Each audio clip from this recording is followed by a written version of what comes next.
Ces moments, vous les avez forcément vécus, la plus grande semaine de l'histoire du ping-pong français. Cette histoire, c'est celle d'une fratrie, mais aussi et surtout d'une famille au complet. Mais aujourd'hui, cette famille s'est agrandie, car ils ont conquis le cœur des Français. Mais en fait, comment ces deux petits gars venant d'un petit gymnase montpelliérain ont fait pour inscrire le ping français sur la carte du monde? En fait, juste, comment ces deux petits gars sont devenus des légendes de leur sport, aussi vite, aussi jeunes? Pour y répondre, laissez-moi vous conter l'histoire du plus jeune des deux, Félix. Félix, c'est une trajectoire propre au prodige. Précoce, linéaire, une succession de succès, bref, des hauts toujours plus hauts. Alors qu'Alexis, c'est une trajectoire plus sinueuse, semée d'embûches et de blessures, et qui pensait un temps ne même pas pouvoir faire carrière. Donc on se le garde pour la prochaine fois. Alors qui est Félix Lebrun? Et comment est-il devenu à même pas 18 ans, le meilleur joueur européen, en fait juste le meilleur joueur non chinois, et médaillé olympique?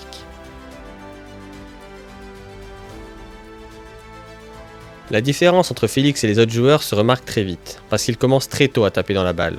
Que ce soit chez lui, avec son frère ou son père après les matchs, il joue, s'amuse et surtout épate les observateurs. Après, je vous arrête tout de suite, on n'est pas dans un shonen. L'histoire du petit génie qui aurait récupéré tous les pouvoirs à la naissance, elle n'existe pas. Comme on a pu déjà le voir avec Mondo Duplantis, le catalyseur d'une grande carrière, c'est le travail qui est mené. Et plus on commence tôt, plus les résultats arrivent tôt. Et si tout comme Mondo, Félix commençait à jouer dès ses 3 ans, il se trouvait être même encore plus précoce que le crack suédois. En fait, dès ses 4 ans, Féfé se démarque du reste. Après avoir observé la technique auprès d'un ami chinois à son père, il essaye la fameuse prise porte-plume et l'adopte directement. Et je sais que ça a beaucoup fait parler, mais je dois recasser un petit peu le mythe. La prise porte-plume n'est pas un avantage en soi. Pour la plupart des joueurs, ça serait même se compliquer la vie. Déjà, si la prise a été popularisée par des illustres joueurs chinois, la génération actuelle et future de grands champions l'ont abandonnée. Et pour comprendre pourquoi, c'est assez simple. En tenant la raquette qu'à 2 doigts, on perd une part importante de puissance. Et on perd aussi en précision sur certains mouvements. D'ailleurs, si on devait donner une faiblesse du jeu de Félix, ça serait son dégagement de coup droit au corps. Et sur ce mouvement, sa prise ne l'aide pas. Mais par contre, pour Félix, c'est la prise parfaite. Parce que le jeu de Félix n'est pas basé sur la puissance, au contraire de son frère d'ailleurs. Le jeu de Félix est tout en finesse, presque en virtuosité, doux et précis. Et du coup, une prise porte-plume qui permet une bien plus grande mobilité du poignet, donc une capacité à donner des effets à la balle bien plus grande, et une diversité de coups bien plus large, c'est tout à son avantage. Donc en gros, vous allez le comprendre, le parcours de Félix en jeune, c'est une courbe exponentielle. Plus il joue, plus il impressionne. Et les premiers titres ne tardent pas à pointer le bout de leur nez. Dès ses 11 ans, il s'impose au Euro Mini Champs, un tournoi européen des jeunes talents du ping.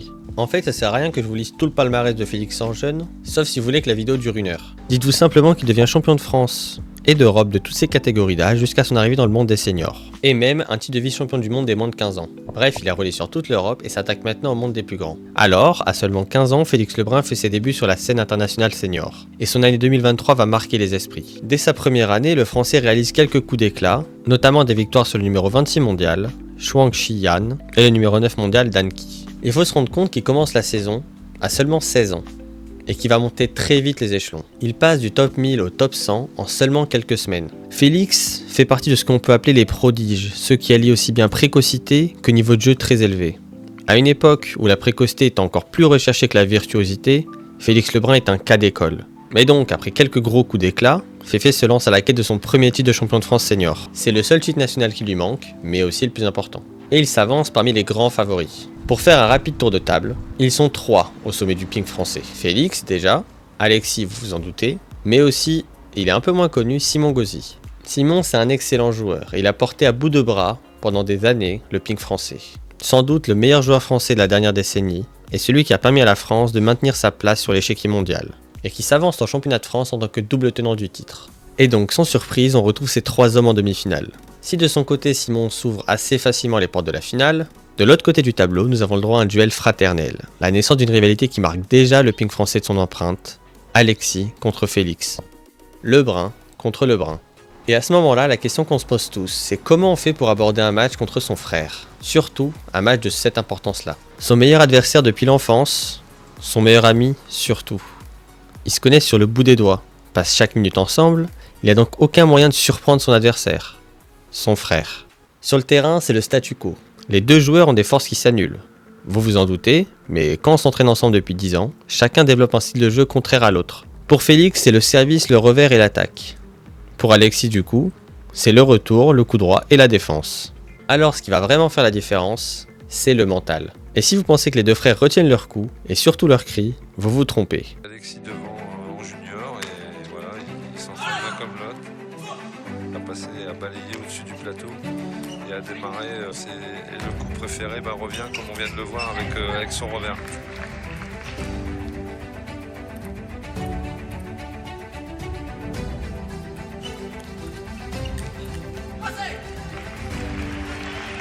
Toujours à 4 points et...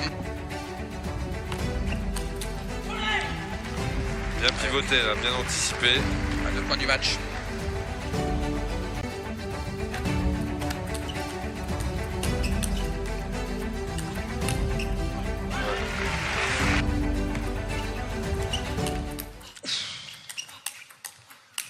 C'est une belle balle de match. Belle balle de match. L'image de la rencontre entre les deux frères. Et évidemment, il y en a un qui est heureux. Et donc à la fin, c'est le plus grand qui gagne. Parce qu'il faut maintenir l'ordre naturel des choses, non? Enfin bref. On se dit, à ce moment-là, que ce n'est que partie remise. Et que Félix prendra rapidement sa revanche sur son grand frère. Mais pas si sûr en fait. Parce que petit flash forward, on est en 2023, encore une fois au championnat de France. Mais en finale cette fois, on a de nouveau droit à un duel entre les frères Lebrun. Ça commence très fort, ça commence très fort. On a une en coup droit, ils jouent en parallèle. C'est bien joué de sa part. Ah, il s'en veut effectivement. Faut pas gâcher les services. Dérangé par ses placements de balles. Et puis surtout Alexis rate pas beaucoup de balles en première balle et avec sa puissance fait la différence. Il va falloir que Félix soit un peu plus dur en termes de retour de service. Et puis aussi varier ses coups, rater moins de démarrage aussi.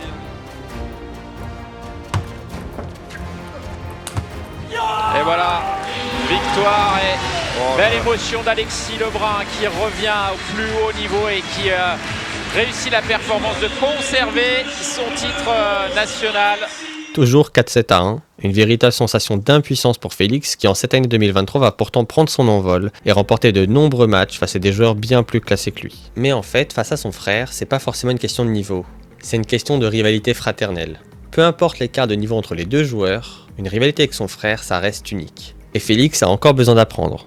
Non pas à gérer ses émotions, car ça il sait le faire et il va le prouver, mais réussir à passer le cap et ne plus voir son frère de l'autre côté de la table, mais son adversaire. Bref, pour le titre de champion de France, il faudra attendre encore un peu. Mais cette année 2023, c'est vraiment l'année de l'explosion pour Félix. Déjà, il commence l'année avec une très bonne performance au WTT Star Contender de Goa. Et c'est là que je vous dois une rapide explication sur le circuit mondial de ping. Pour faire simple, on va le comparer au tennis, et en faisant abstraction des championnats du monde et des tournois olympiques. Donc tout en haut, il y a les grands smash, l'équivalent des grands slams, donc grand chelem en tennis comme Roland Garros par exemple. Juste en dessous, on a les finals, l'équivalent du Masters où on retrouve les 16 meilleurs joueurs de la saison pour clôturer l'année. Ensuite vient les Champions, où seuls les 32 meilleurs peuvent participer. C'est un Masters 1000 Premium si l'on veut. Puis les Star Contenders, qui sont les Masters 1000, avec les 48 meilleurs joueurs. Et pour finir les Contenders, les ATP 500 en tennis. Maintenant que ça c'est clair, on se retrouve donc pour le Star Contender de Goa en 2023. Et Félix doit se confronter aux meilleurs joueurs mondiaux. Mais il va faire mieux que les affronter. Il va surtout les éliminer. Il va notamment battre Truls Morgaard, future médaille d'argent aux JO de Paris, et le coréen Jang Woo-jin. Il échouera en demi-finale contre le chinois Lin Chitong, lui aussi prodige de son sport. Cette performance elle va marquer les observateurs, et il y aura clairement un avant et un après Goa 2023. A partir de là, Féfé accélère et devient inarrêtable. Aux Jeux européens, à seulement 16 ans toujours, il va mettre la France et surtout son nom sur la carte du tennis de table. Dans ce tournoi qui s'apparente à un championnat d'Europe, il va se frayer un chemin vers la finale en affrontant certains des plus forts pongistes du continent. En finale, il affronte le portugais Marcos Freitas, et je vous laisse en profiter.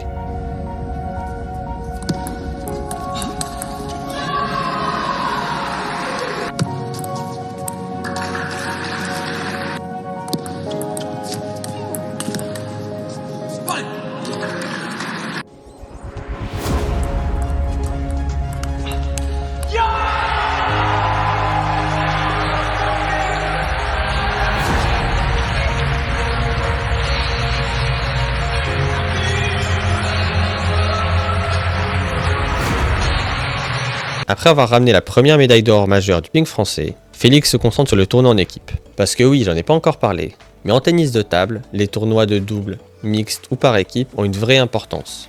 Donc pour les tournois en équipe, le format se rapproche pas mal de celui de la Coupe Davis en tennis. On alterne les matchs en simple et en double, la meilleure stratégie étant d'aligner son meilleur joueur sur le simple pour qu'il rapporte jusqu'à 2 points. La première équipe à avoir gagné 3 matchs gagne la confrontation.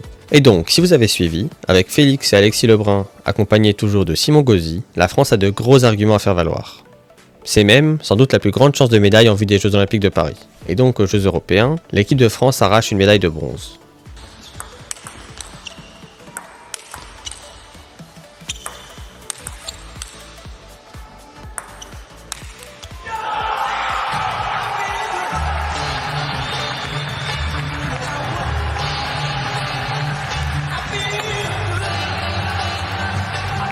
Pour le premier gros tournoi joué avec cette équipe. C'est bien, mais c'est pas suffisant puisque les pays asiatiques n'étaient pas présents. Et quelques semaines plus tard, rebelote avec une nouvelle médaille de bronze, cette fois au championnat d'Europe par équipe, où l'équipe de France est éliminée par le pays hôte, la Suède en demi, qui est clairement un des gros outsiders pour la médaille à Paris.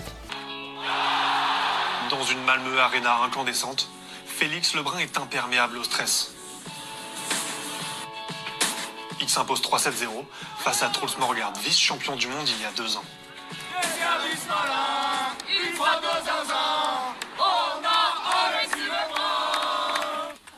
Malgré le soutien du public, Alexis lui s'incline 2 fois. L'équipe de France est battue. Allez, on est fiers de notre parcours. C'est bien. Mais il est l'heure pour Félix de se concentrer sur le simple, pour le Star Contender de Lanzhou, où il arrive en tant que jeune talent très attendu. Et il ne décevra pas. Après avoir pris sa revanche sur Lin Chidong, qu'il avait privé de finale à Goa, il accède encore aux demi-finales et doit faire face au plus grand défi de sa carrière. Parce que pour atteindre sa première finale d'un tournoi mondial, il doit battre la légende absolue, Ma Long.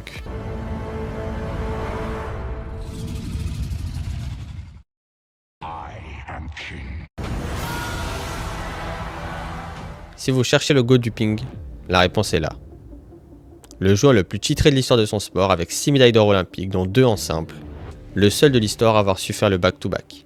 Bref, c'est le plus grand défi de la carrière de Félix, et il doit répondre présent. Long 4-0. First towel break. Oh.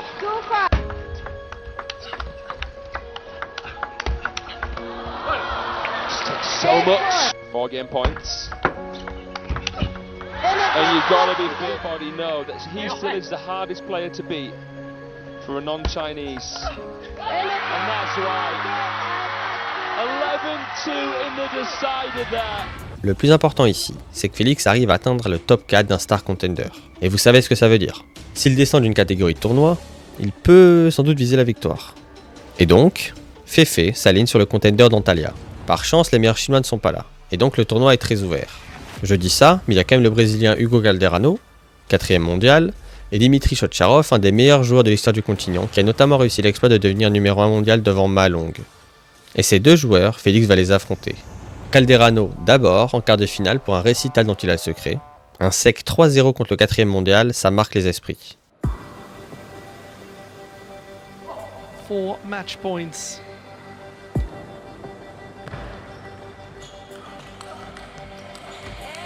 Puis en finale, il affronte Chotcharov dans un match de légende.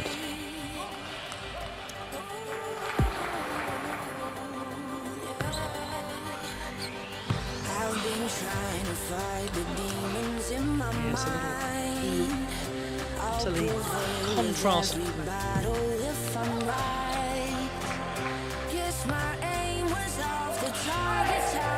Serve was one of them saved and saved. The game is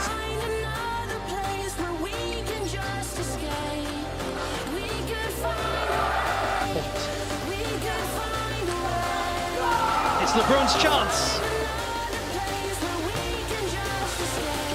Oh, not a million miles away.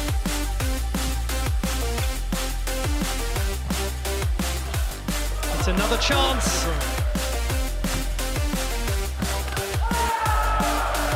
He's arrived. Félix a donc enfin gagné. Un tournoi important certes, mais qui dans quelques années ne servira que d'anecdote ou de question à Samuel Etienne pour savoir quel est le premier grand tournoi qu'a remporté Félix Lebrun. Parce que son objectif, c'est pas de gagner un contender, et encore moins sans les Chinois. Lui, il vise beaucoup plus haut, et il ne faudra pas attendre très longtemps.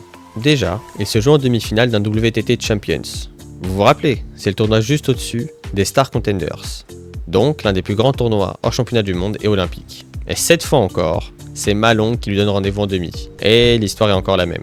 Mais il faut savoir prendre le positif. C'est de très loin sa meilleure performance dans un des plus grands tournois. Et surtout, Félix ouvre les portes du top 10 mondial.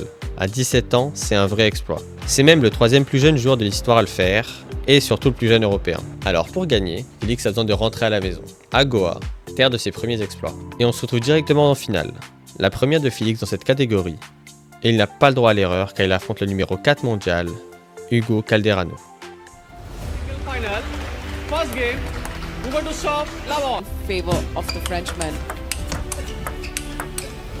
But I tell you, as he's doing it to improve his chances in his mind.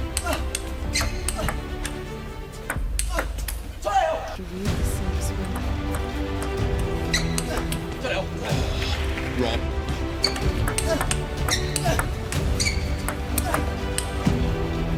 He's got it back here. What about that one now? 3 match points left on the field from Brazil. And he's done it! Shock and awe here in Goa. Première finale et première victoire pour Félix, qui inscrit donc un WTT Star Contender à son palmarès. En même temps, il a affronté le Brésilien Hugo Calderano. Hugo, c'est un peu le deuxième frère de cette histoire, un petit peu le deuxième héros qu'on n'attendait pas.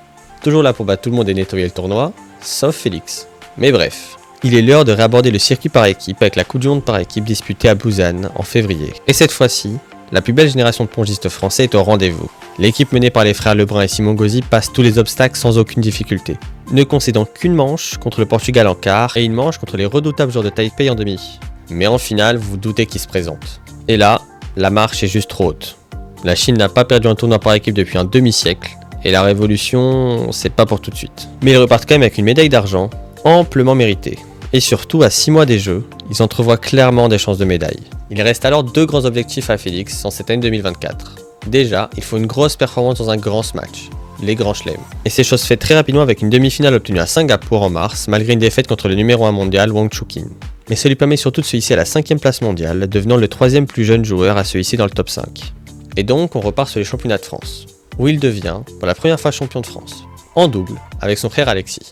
En simple, il s'incline encore une fois face à son frère aîné, en finale par 4 manches à 2, devenant vice-champion de France pour la seconde année consécutive. Mais l'image qui va faire le tour du monde, et populariser la rivalité et l'engouement entre les frères Lebrun, c'est celle-ci. Et ce sera la bonne. La 3e était la bonne. Quelle rencontre! Quelle rencontre! Oh là là, c'est magnifique. Regardez la joie d'Alexis qui, une fois de plus, s'impose sur son frère cadet dans un match officiel. Mais quel bonheur, quel bonheur. Ouais, il a fait un grand match, vraiment, il a fait un grand match Alexis. Je vous ai dit, ce duel il se joue vraiment dans la tête. Et donc, on arrive enfin aux Jeux Olympiques. Félix est très attendu. Tête de série numéro 3 et numéro 5 mondial. Et cette position, elle va être déterminante, parce qu'elle lui permet de ne pas pouvoir affronter un Chinois avant les demi-finales. Et son premier gros choc, c'est contre le joueur de Taipei, Lee Yunjun, tête de série numéro 5, en quart. Un quart qui a fait perdre 5 kilos à toute personne devant sa télé. Le match a été dur, vraiment très dur. Mais il faut mesurer l'exploit. Si bien sûr jouer à domicile présente des avantages certains, c'est aussi une source de stress énorme par ailleurs. Surtout pour un jeune joueur de 17 ans. Surtout dans un sport qui n'a pas l'habitude d'attirer les foules. Mais le bras de Félix n'a pas tremblé lorsqu'il était l'heure de conclure. 10 points à 3 et ça bat le match. Terminer un match. Ouais, c'est fait. Eh oui, et c'est qui le patron? Mais oui, c'est lui le patron, Félix Lebrun. 4 manches à 3. Le petit prince d'1m78 continue. Et il a donc sa place en demi. Mais comme je vous l'ai dit, c'est là que les Chinois apparaissent. Et en plus, c'est pas n'importe quel Chinois. Parce que son adversaire se prénomme Fan Zhendong. Un nom que la France a appris à connaître. Et qu'on soit bien clair, si Fan n'est pas encore champion olympique, il le doit uniquement au fait de partager la même époque que Malong. Parce que Fan Zhendong n'a juste pas de défaut en fait.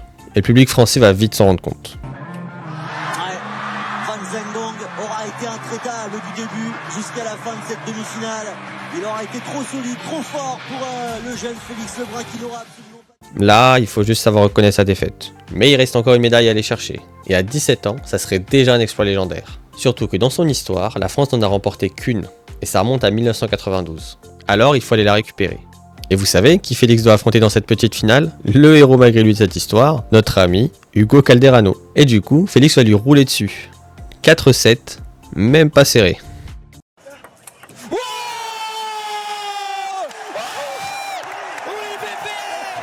C'est énorme! Mais qu'est-ce qu'il a fait? 17 ans! Médaillé bronze. Alors c'est fait. À même pas 18 ans, dans un sport totalement dominé par l'Asie, Félix est déjà médaillé olympique. Un rêve dont il n'osait même pas rêver il y a quelques années. Incroyable, ce serait d'aller au JO et puis ouais, un objectif réalisable, c'est d'être fort. Mais il y a un autre tournoi où la France a ses chances de médaille, le tournoi par équipe. Alors avec son bronze autour du cou, Félix rejoint son frère Alexis et Simon Gauzy pour démarrer le tournoi. Et nous on se joint directement au quart de finale, face au Brésil. Oui, le Brésil d'Hugo Calderano.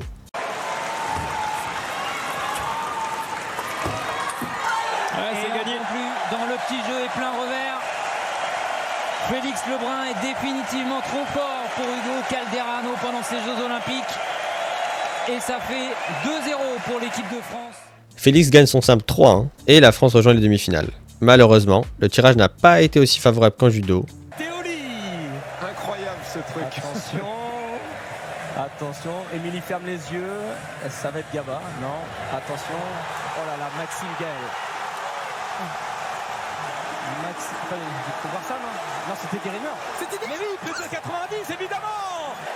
Et c'est la Chine qui se présente face à l'équipe de France. La marche est bien évidemment trop haute, mais pour son match face à Fan Zhendong, Félix fait bien meilleure impression et accroche le meilleur joueur du monde. Donc la France doit jouer son bronze contre le Japon. Un match sur le papier très équilibré. Et ça sera encore plus le cas sur la table. Le tournant de la confrontation, c'est contre le petit prodige Harimoto, monstre de précocité et joueur qui scrute le top mondial depuis des années. Et à la suite d'un match irrespirable où il efface plusieurs balles de match, Félix triomphe d'Harimoto et ira offrir à l'équipe de France sa première médaille olympique.